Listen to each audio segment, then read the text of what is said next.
Hebrews chapter 4 and the first part of verse 15. For we do not have a high priest who is unable to feel sympathy for our weaknesses. It means a lot to us, doesn't it, when we're going through a difficult time, if a friend is able to come alongside and be with us through that time. It means even more to us if they themselves have been through that and can really sympathise with how we're feeling.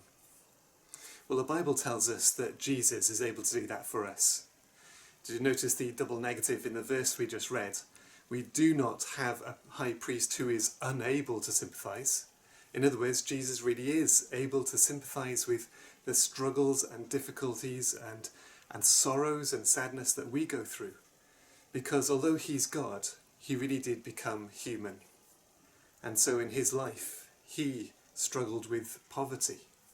In his life, he struggled with sadness and sorrow, the loss of a loved one.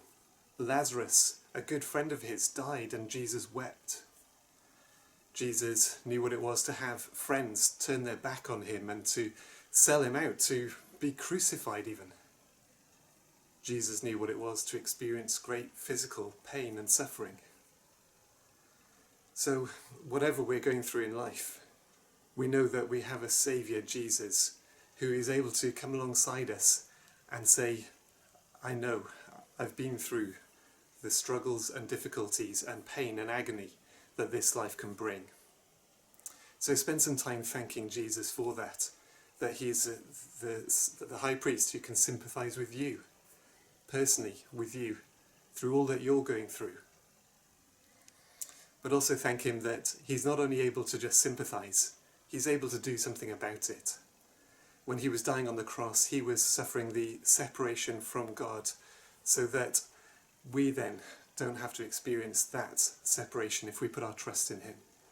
He was taking all the guilt and shame and punishment that we deserve for our sin, so that if we're trusting in him, he pays for it all, so that we will never face abandonment from God. Praise Jesus that he's the great Saviour who sympathises with us and who is able to save us.